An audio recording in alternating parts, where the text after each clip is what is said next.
ভগবান বলে, মানে ভোলানাথ বলে, আসলে তোরা না কৃষ্ণ ভক্ত তো বড্ড চালাক। আমাদের গোবিন্দও যেমন চালাক, আর তার ভজনকারী ভক্তরাও। এই যে আপনারা অনেকেই গিয়েছেন বা যান হয়তো, সেটা হচ্ছে বদরিক আশ্রম, বদ্রীনাথ, তাই না? তো ওটা আগে তো বদ্রীনাথ ছিল না, ওটা আগে কেদারনাথ ছিল। মানে টোটালটাই হচ্ছে ভোলানাথের জায়গা, কৈলাস, হ্যাঁ, মানে হিমালয় মানে ভোলানাথের জায়গা। কিন্তু ভগবান জায়গাটা কেড়ে নিলেন ভোলানাথের কাছ থেকে। কেদারনাথ সেটা হয়ে গেল পরে বদ্রীনাথ। মানে ভগবান বিষ্ণু এত চালাক, কি করলেন না, একবার দেবশ্রী নারদ ভগবান বিষ্ণুর কাছে গেলেন, গিয়ে দেখলেন যে ভগবান বিষ্ণু আস্তে আস্তে কি হচ্ছে নাকি, না আমি যেটা ভাবছি সেটা তো নয়, এটা কি বলে, ভগবান বিষ্ণু আমি যে আপনার কীর্তন জগতে গাইতেছি, না জানি ভগবান কত আমাদের করুণাময়, কিন্তু আপনি যে লক্ষ্মী দেবীর সঙ্গে এত মশগুল করছেন, ওদিকে মানুষের দুর্দশা একবার কি আপনার দেখার দরকার নেই? ভগবান বলে, নারদ আমি বোধহয় ভুলে গিয়েছি, তুমি কি বলতে চাইছো সেটা বলে। প্রভু লোকে সমালোচনা করছে। কি সমালোচনা? বলছে সকলে ধ্যান করছে, ভগবান কার জন্য পরিশ্রম করছে, ভগবানকে পাওয়ার জন্য লোকে এত কষ্ট করছে, তোমাদের ভগবানকে তো কোথাও কষ্ট করতে দেখি না। তাই এই আমাদের বলাটা ছোট হয়ে যাচ্ছে, আমরা মানুষকে বোঝাতে পারি না। তো প্রভু আপনি যদি এরকম পত্নীর সঙ্গে হাস্য রসে কৌতুকে মেতে থাকেন, জগতের জীব একটু সুখ পায় না, শান্তি পায় না, আপনি এটা কি করছেন? কিছু কি করার লাগে না? ভগবান বিষ্ণু বলে, আমি বোধহয় একটু ভুলে গিয়েছিলাম, তোমার কথা রাখার জন্য আমি তপস্যায় যাব, আমি নিজে তপস্যা করব, মানুষ আমাকে দেখে তপস্যা করবে, আমি তপস্যা করব। তো ভগবান কি করলেন, ভক্তমণ্ডলী মায়েরা তপস্যা করবে, চলে গেল, নারদ বি চলে গেল, কিন্তু ভগবান টেনশনে পড়ে গেলেন, তপস্যা করার জায়গাটা কোথায়? এখানে যদি করি, লক্ষ্মী দেবী অন্যের থালা নিয়ে এসে বলবে, প্রভু খিদে লেগেছে তোমার, তুমি ধ্যান বাদ দিয়ে খেয়ে নাও, এখানে হবে না। তাহলে ভক্তদের কাছে যদি করি, তারা জগন্নাথের মতো 52 বার খাওয়াবে, তাহলে আমার ধ্যান আর হবে না। এমন একটা নির্জন জায়গা চাই যেখানে কেউ ধ্যান ভাঙাতে পারবে না। সেই জায়গাটা কোথায় না, উনিও খুঁজে খুঁজে পেলেন ওই কেদারনাথ, যে জায়গাটি বড় নির্মল, যেখানে দেবতারাও আসে, দেবীরাও অলকনন্দায়, হ্যাঁ অলকানন্দা, যে গঙ্গা 3 ভাগে মর্তধামে এসেছেন, তার 1 ভাগের নাম হচ্ছে অলকানন্দা। তো সেই অলকানন্দা ভারী কলকল তানে যেন গান শোনাচ্ছে। ভগবানের পছন্দ হলো এই জায়গাটা, কিন্তু জায়গাটা তো ভোলানাথের জায়গা, ওই জায়গার নাম তখন কেদারনাথ, কেদার মানে ভোলানাথ। কিন্তু নেবেন কি করে? তাহলে আমাকে চালাকির দ্বারা নিতে হবে, ভোলানাথকে হাঁটাতে হবে, জায়গাটা আমার নামে হবে। তার মানে যারা হরি নাম শুনছে তারা বলে, আমরা যে ভাইকে ঠকাই তাহলে তো ঠিকই করি। ওই ভগবান হটকালো, আমরাও হটকালো না, ওটা না, হ্যাঁ ও আলাদা জায়গা, এ আমাদের আলাদা জায়গা। হ্যাঁ দুটোই দেখতে সাদা, কিন্তু সাদা না। চুন গোলা দেখতেও সাদা, দুধের রঙও সাদা। তুই যদি দুধ বাদ দিয়ে চুন খেয়ে নিস, বাপ তোকে কোন হাসপাতালে দেব? এই জন্য দেখতে একরকম হলেও সব জিনিস এক নয়। কেমন? হ্যাঁ বলো রাধা রানী কি। ভোলানাথ চতুরের শিরোমণি মা পার্বতীকে বলছে, তাড়াতাড়ি চলে এসো, স্নানটা সেরে আস। মা পার্বতী ওই কেদারনাথে চলছে কাণ্ডটা, সেখানেই বিষ্ণু লুকিয়ে আছেন। আর মা পার্বতী বলছে এখানে তো কেউ নেই, যেন মনে হয় তোমার জায়গা টায়গা কেউ দখল করে নেবে। যাবো যাবো, দুজনে কথা কইতে কইতে আরাম করে যাব, তুমি এত তাড়াহুড়ো করছো কেন? ভোলানাথ বলে অনেক কিছু দেখা যায় না, কিন্তু আছে। অতএব তাড়াতাড়ি করে স্নান করে আসন ধরে নিতে হবে, সব সময় খেয়াল রাখতে হবে, বেখেয়াল হলেই মশা ঢুকে যাবে। না না, মশারি টাঙানো থাকবে তবু মশা কামড়ায় না। তোমারই জন্য, তুমি উঠতে নামতে জানো, এই জন্য তা জায়গা আছে বলেই বেখেয়ালে যাবে। নির্জন জায়গা বলে মনে করো না কেউ নেই, আমার মন বলছে কেউ না কেউ আছে।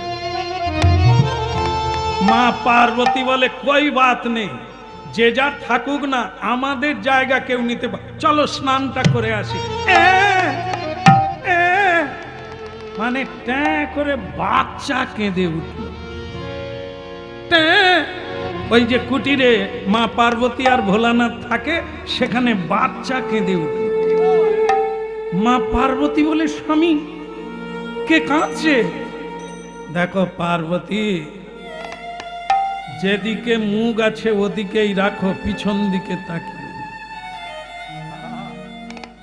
তাহলে বাঁচবে, না হলে মরবে। মা পার্বতী বলে তুমি বোধহয় পাষাণের উপরে মানে ধ্যান করতে করতে তোমার হৃদয়টাও পাষাণ হয়ে, এটা বাচ্চা কাঁদছে কিরকম ফুপিয়ে ফুপিয়ে, বোধহয় আমাদেরই কুটিরে। ভোলানাথ বলে পার্বতী ঘরে ঢুকো না, কাঁদতে দাও, যে যার কর্ম ফলে কাঁদুক গে, তোমার কাজ তুমি করো, মরে যাবে। ভোলানাথ আগে আগে ডাকে, আরে চলে এসো। সে বলে ওগো বাচ্চা কাঁদছে, ওগো বাচ্চা। এই মা এদিকে টানে, বাবা ওদিকে টানে। শেষকালে বাবা বলে তোমাদেরকে ধরে রাখা যাবে না, যা দেখে আসো। ওই দেখতে গিয়ে দেখে সে দরজা বন্ধ, দরজা খোলা ছিল, দরজা বন্ধ। তো মা পার্বতী এসে বলছে স্বামী দরজা বন্ধ, ঢুকে গেছে। যেটা ভাবছিলাম সেটাই হয়ে গেল, ও দরজার খুলবে। তা মা পার্বতী বলে তুমি দেখলে না কিছু না, কে ঢুকেছে সেটা তো বলে, ও যিনি ঢুকার আমি ধরে ফেলেছি, এই আশঙ্কাই করছিলাম। তাই জানালা দিয়ে উঁকি মেরে দেখে ভগবানের, ভগবান একবারে সশরীরে, তিনি ওখানে ধ্যান চালু করে দিয়েছে। মা পার্বতী বলছে কি অপূর্ব দেখতে, আবার রূপেও মজে গেলে। কে জানো? ভগবান বিষ্ণু। এই কেদারনাথটা গেল, ভগবান বিষ্ণু সেখানে যা ধ্যানে বসেছে সে ধ্যান আর ভাঙেনি। এবার মা পার্বতী বলে তাহলে প্রভু আমরা স্নান করে থাকবো কথা, এবার ভাবো কথা। বারবার বললাম যে কাঁদছে, কাঁদতে দাও, এই দেখতে গেলে এবার বোঝো, চলো অন্য কোথাও। ওখান থেকে 22 কিলোমিটার দূরে সেখানে চলে গেলেন, নূতন করে কেদারনাথ গড়ে উঠল, আর এই জায়গাটার নাম হয়ে গেল বদ্রীনাথ।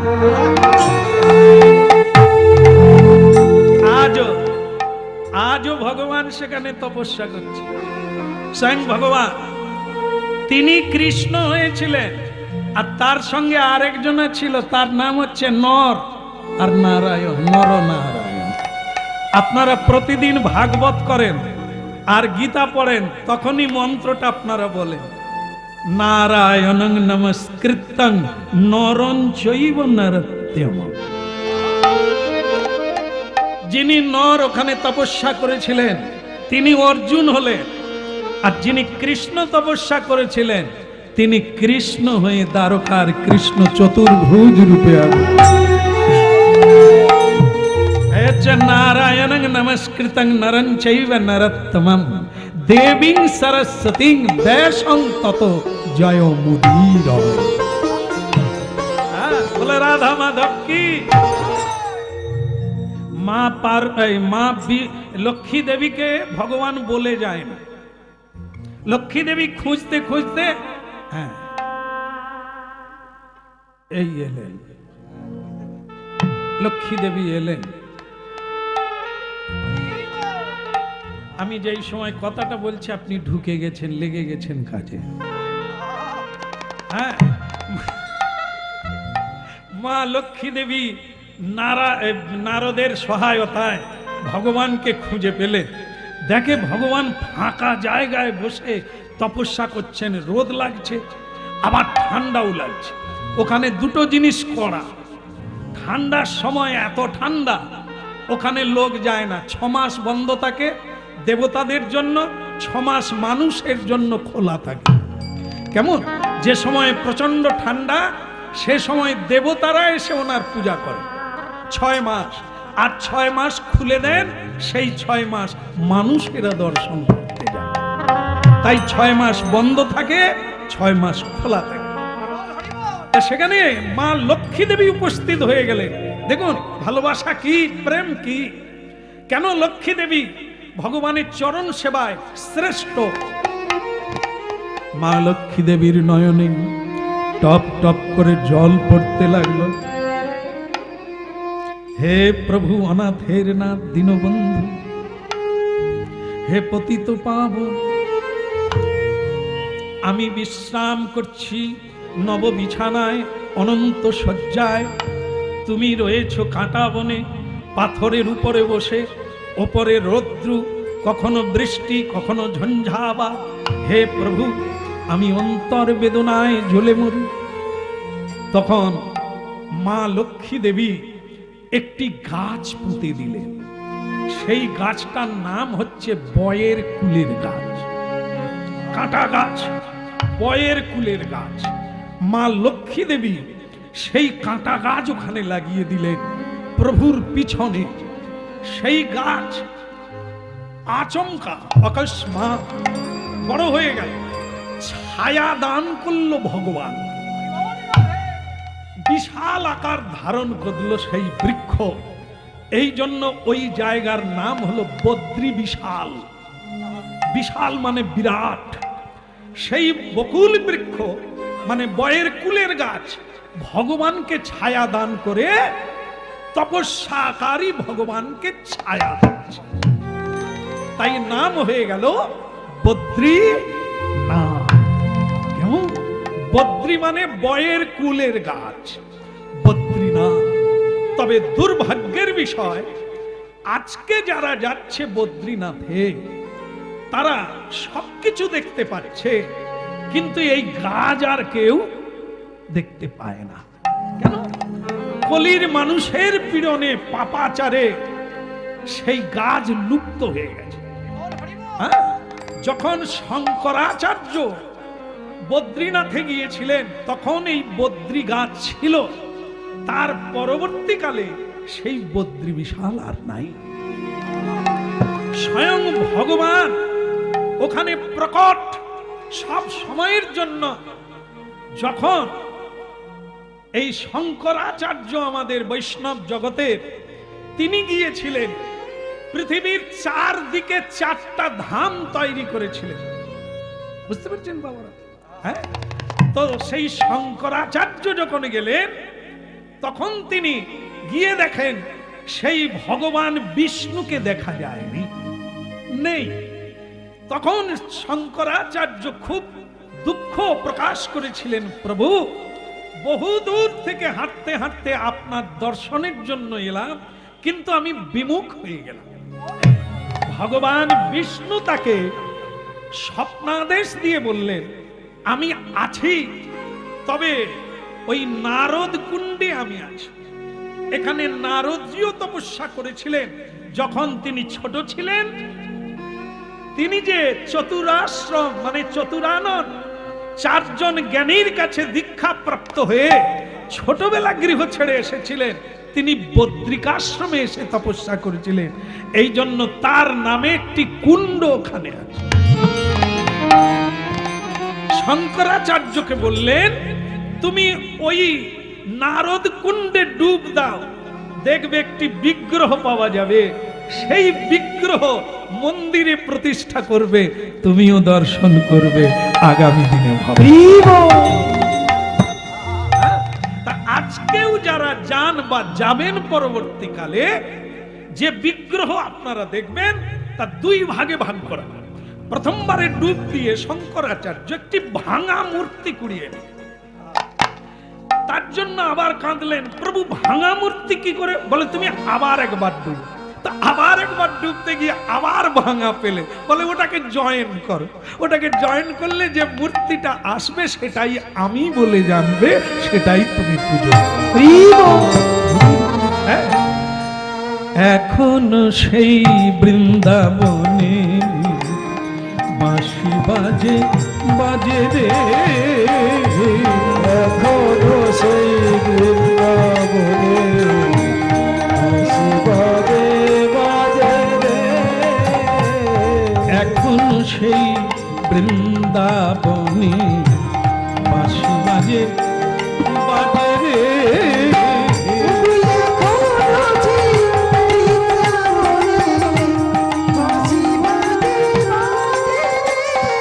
বাঁশির সুরে সুরে সুরে সুরে সুরে সুরে সুরে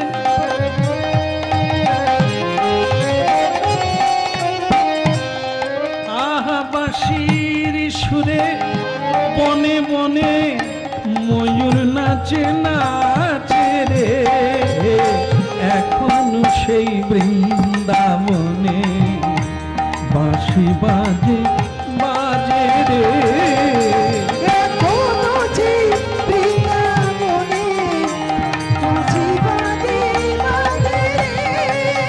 আহা এখন সেই বৃন্দাবনে বাঁশি দাই গর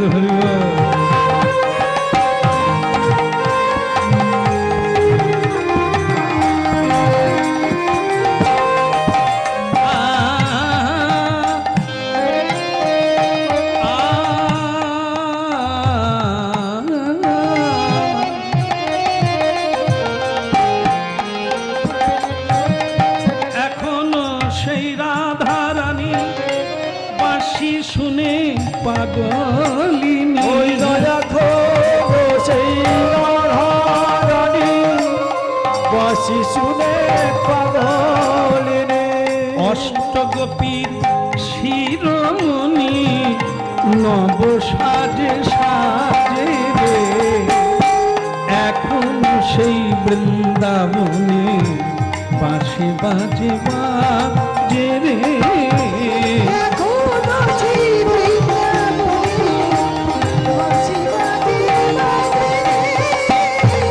এখনো সেই বৃন্দাবন গৌর হরি হরি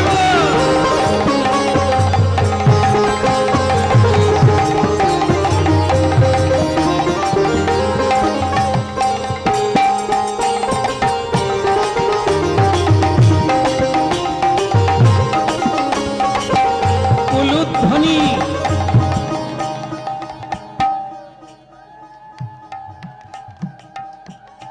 হবে না? হবে না? হরিধ্বনি। আমার মনে হয় মায়েরা খায়নি বলে দিতে পারেনি। তাহলে খেয়ে আসুন, আমি আছি। হ্যাঁ, কত লোকেই তো খেয়ে নিচ্ছে, আপনারা কেন বসে আছেন আমি বুঝি না। হ্যাঁ, গতকাল যেখানে ছিলাম, হ্যাঁ, বলছে ওই কানে ঢুকেছে, ওদিকে পটেলের রসা আর নাই। সে ফটাং করে উঠেই বলছে, প্রভু আপনি কীর্তন করুন, পটলের রসা নাই। এরপরে লাভরা থাকবে নি, আমি খাব। আরে বাবা, মাধবেন্দ্র পুরীর জন্য ভগবান চুরি করেছিল। হ্যাঁ, তুমি যদি ভক্ত হও, ও সকলে ডিঙিয়ে চলে যাবে, তোমার প্রসাদ কেউ নিতে পারবে না।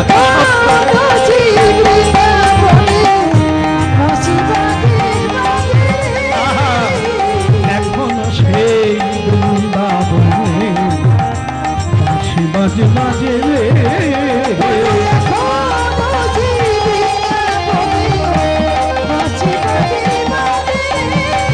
ওই বাঁশির সুরে বাঁশির সুরে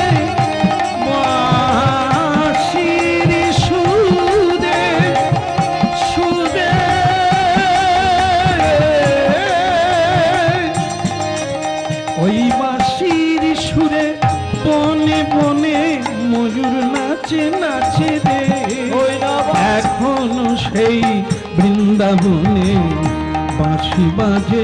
বলো রাধা রানী কি, বলো কৃষ্ণ কন্যা কি। ভোলানাথ এই গল্পটা, এই কাহিনীটা এতক্ষণ ওই নাভা দেবী আর কুবেরকে বলল। ভগবান যেমন চতুরালি করে আমার জায়গা নিয়ে নিল, তোরাও তেমনি চালাকি করে আমাকেই বেঁধে ফেলবি। এই কলিযুগে আমারও জন্ম নেওয়ার কথা, মা যখন ভালো পেয়ে গেছি আর দেরি করবো না। বলে প্রভু আপনার কলিকালে জন্ম নেওয়ার কথা, হ্যাঁ সে এক গোলমাল, বলবো না ছেড়ে দেব। না না বলি, আপনাদেরও ভালো লাগবে, ঝগড়া তো আপনারাও করেন আমরাও করি, কিন্তু আমাদের ঝগড়ার পরিণাম হচ্ছে গলায় দড়ি, আমাদের ঝগড়ার পরিণাম হচ্ছে বিষ খাওয়া, তারপরে মামলা মোকদ্দমা ডিভোর্স পেপার। কিন্তু ওনাদের ঝগড়া মানে আবার দলিল তৈরি, একটা লীলা থেকে আরেকটা লীলার জন্ম নিয়ে নেয়। সেটা যদি না হতো আজ আমরা কি পেতাম? সেই ঘটনা ভোলানাথ বলছে, সে এক ঘটনা। বল কি? একবার দেবর্ষি নারদ প্রসাদ পেল। প্রসাদ মানে এই আমরা যেমন এভেলেবেল, মানে কোনো সমস্যা নাই, প্রসাদ পেতে সমস্যা নাই। 3-4 বার করে এক একজনকে নিমন্ত্রণ। আপনি কিন্তু যাবেন বাবু, যাবেন তো?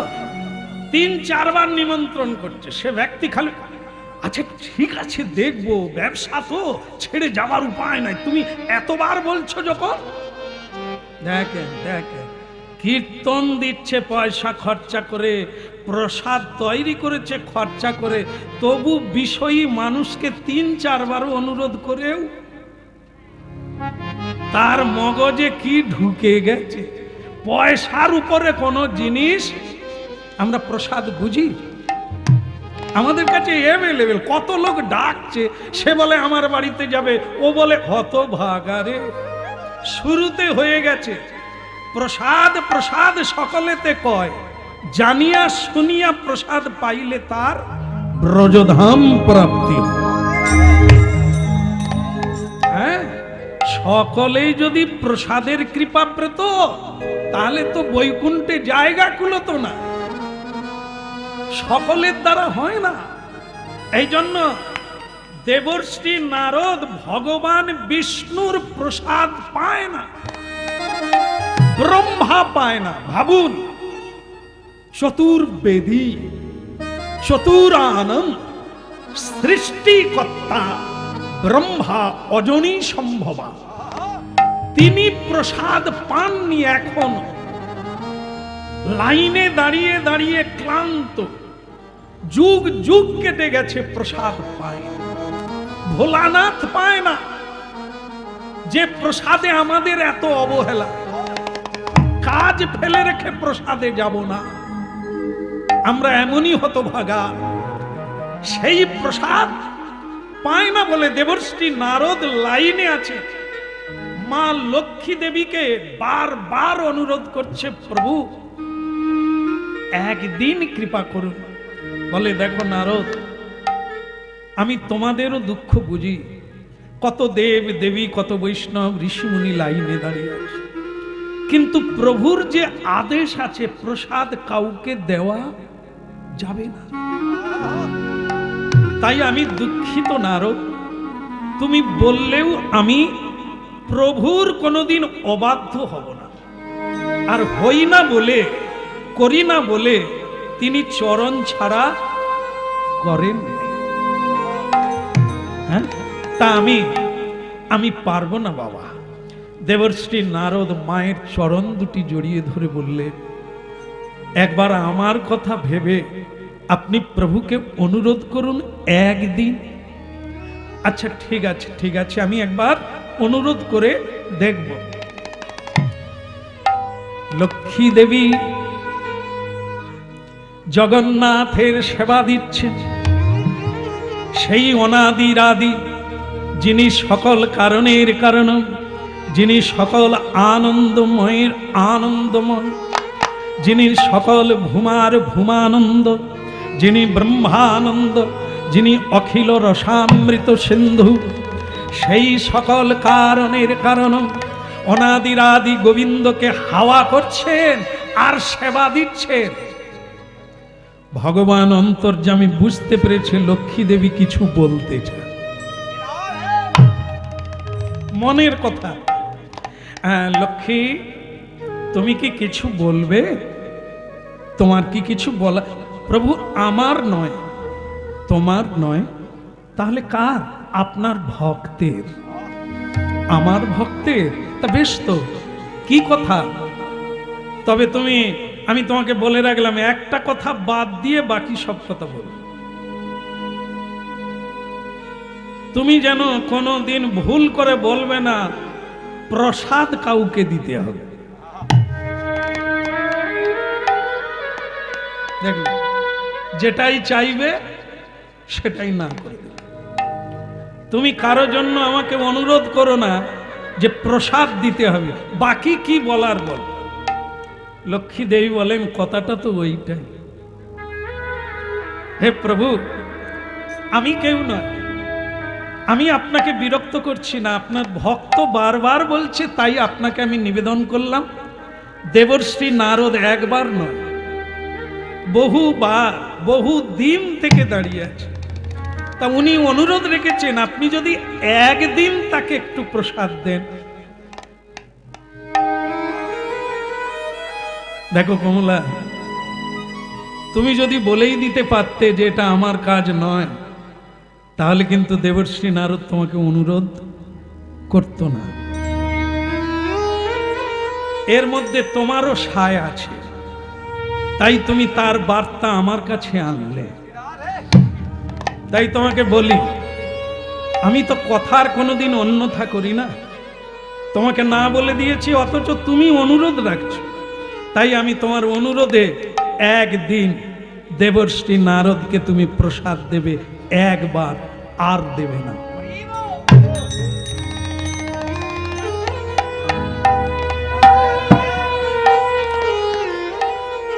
মা লক্ষ্মী দেবী বলে, যাক, আমি তো আমার জন্য নয়, দেবর্ষি নারদের জন্য ব্যবস্থা করেছি।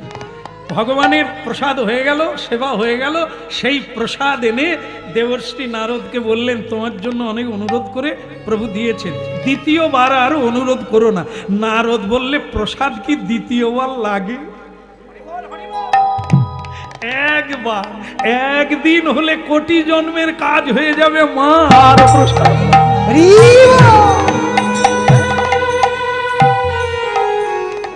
দুঃখের বিষয় আপনাদের জানিয়ে রাখি, 60 বছর হরিনাম শুনছে, কিন্তু হরিনাম শুনতে এলে 60 বছর প্রসাদ পাচ্ছে, বিভিন্ন জায়গায় হলেই ছুটে যায়, লালা ঝরিয়ে ফেলে ঘুমিয়ে। হরিনামে যতক্ষণ হরিনাম চলে, সে লালা ঝরিয়ে ঘুমায়, প্রসাদ পেয়ে চলে যায়। কেন বলেন তো? কাজ হয় না, কেন ঘুম কাটে না, কেন চোখে জল আসে না? অপরাধ। হরিনামে এসে ঘুমানো তো একটা অপরাধ। এই অপরাধের কি সুদে আসলে বাড়তে থাকবে, আর কোনোদিন হরিনামে চান্স পর্যন্ত পাবে না। এই জন্য বৈষ্ণব অপরাধ আপনাদের জানিয়ে রাখি, কল্যাণের জন্য। অনেকে জানেন না, সবার কথা বলবো না, সাধু সজ্জন আছে যারা হরিনাম শুনতে আসেন বা যাবেন যেখানে, আসনে পা দেওয়ার আগে প্রণাম করে নেবে। কারণ এখানে এমন বৈষ্ণবগণ আছেন যারা নিত্য সেবক, নিত্য ভজনকারী, তারা আসনে বসে আছে।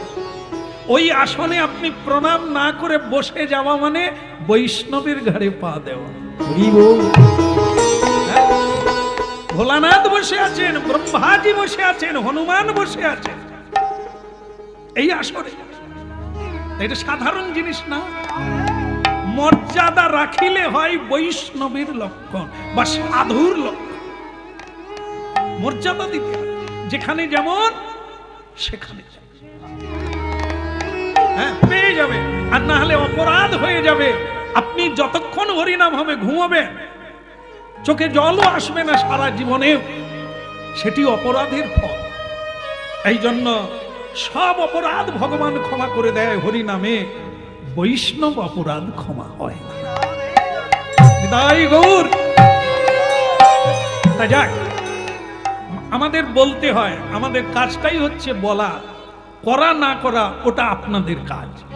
কিন্তু আমরা যদি না জানাই, তাহলে এই যে তুলসী মহারানী, এনাকে রেখে কীর্তন করি যে মানুষের কল্যাণের কথা ভেবে কোন কোন ফুলগুলোকে চয়ন করে মালা গাঁথছে। এই যে কথাগুলো, কথার উপরে কথা পরপর বলে যাচ্ছি, এ মালা তৈরি হচ্ছে, বিভিন্ন ফুল দিয়ে মালা তৈরি হচ্ছে সৌন্দর্যের জন্য, ভালো লাগার জন্য। সেটা যদি কেউ না বুঝে, কমসে কম ইনি বুঝবে। হ্যাঁ, এই জন্য রেখে কীর্তন করতে হবে কাউকে, যিনি জানেন যে আমি অপরাধ করি না, আমি সবার চৈতন্যের জন্য চৈতন্যের বাণী প্রচার করছি, কারো বলো রাধা মাধব কি। তাহলে ভক্তমন্ডলী মায়েরা, নারদজি প্রসাদ পেলে, আর প্রসাদ পাওয়া মাত্র ভোগ খেয়ে নাও। হ্যাঁ, এই প্রসাদ নিতে হয়, প্রণাম করে বন্দনা করে প্রসাদ পেতে হয়। পেলে প্রসাদের ক্রিয়া চালু হয়ে গেল। প্রসাদের ক্রিয়া কি? প্রেম। প্রসাদের ক্রিয়া কি? ভক্তি। প্রসাদের ক্রিয়া কি? অনুরাগ। বিহ্বল হয়ে গেল, নাচতে নাচতে গাইতে গাইতে বেচারা কোন দিকে যাচ্ছে খেয়াল নাই। হরিনাম গাইতে গাইতে পরিশেষে তিনি মানে ভোলানাথের কৈলাসে চলে গেছে, জানেন, একবারে উদ্দণ্ডে নাচছে।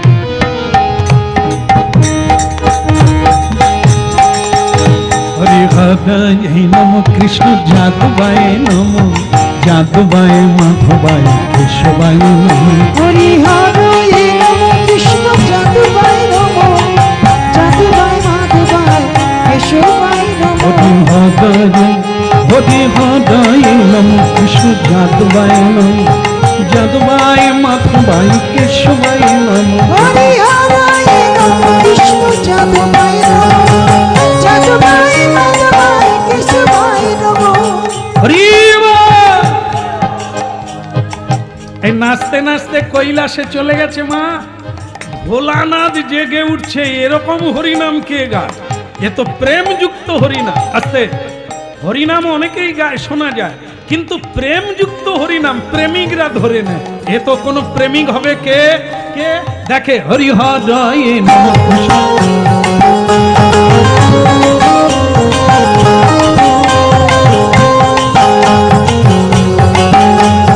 যাদবায় মাধবায় কেশবায় নম। হরি হৃদয় নম কৃষ্ণ যাদবায় নম, যাদবায় মাধবায় কেশবায় নম।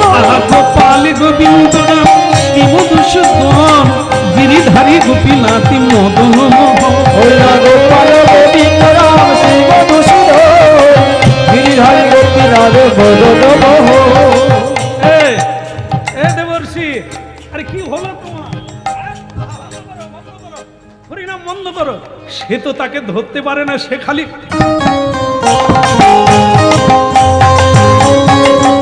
ভোলানাথ বলে, তোমাকে কেউ ধুত্রা ফল খাওয়ায়নি তো?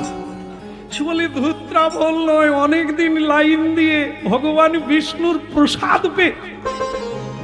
নারদকে তখন জাপটে ধরে ভোলানাথ বলছে, আচ্ছা আমি কি তোমাকে ভালোবাসিনি? আমি কি কোনোদিন তোমাকে কৃষ্ণ কথার ভাগ দিইনি? যে কাল আমি অমুক জায়গায় শুনেছি, তোমাকে আমি বলিনি? বলে হ্যাঁ বলেছ। তাহলে আজ যে তুমি প্রসাদ পেলে আমার কথা মনে পড়েনি? না না, আমি মানে কি বলবো, আশ্চর্য হয়ে যাই। আমি যা পাই তোমাকে দিই, তুমি যা পাবে তোমার বন্ধুর নিকুচি করেছে, আর তোমার সঙ্গে বন্ধুত্ব হবে? নারদ বলে, আমি কি করব, একটু প্রসাদ দিয়েছিলেন মা লক্ষ্মী দেবী, কোথাকে নিয়ে নেবে, আমি তাই ফটাং করে খেয়ে। এখন ভোলানাথ বলে সে খেয়েছো বুঝতে পেরেছি, নাহলে এরকম নাচো। এখন তা হোক, হাত কি ধুয়েছো? বলে কথা হাত ধোবো, আমি তো পুকুর খুঁজে পাইনি, আর প্রেমে বিহল হয়ে আমি যে কৈলাসে চলে গেছি আমিও তো জানিনি। বলে তাহলে হয়ে যাবে, হাত দেখি। নারদের হাত ধরে ভোলানাথ চুষে চুষে খাচ্ছে, তার হাতে কিন্তু লেগে নাই। ভোলানাথ বলে নখের কোণে তো লেগে আছে, এই হাতেই তো প্রসাদ পেয়েছো। এই কি প্রসাদ? হরিহরায় নম কৃষ্ণ যাদবায় নম, যাদবায় মাধবায় কেশবায় নম। হরি হরে নম কৃষ্ণ যাদবায় নম, যাদবায় মাধবায় কেশবায় নম। জয় জয় গোপাল গোবিন্দ রাম শ্রী মধুসূদন, গিরিধারী গোপীনাথ মদন মোহন। এবার শুরু হলো আর কি, ওই দুজনেই নাচতে শুরু করলো। আর ভোলানাথ নাচলে এ পৃথিবী নড়ে, তিনি তো আরেক পাগল, ওই আঙুল চুষে। চিন্তা করুন এবার পাতায় বসবেন কিনা। যাক মালিক, কোনো টেনশন নাই।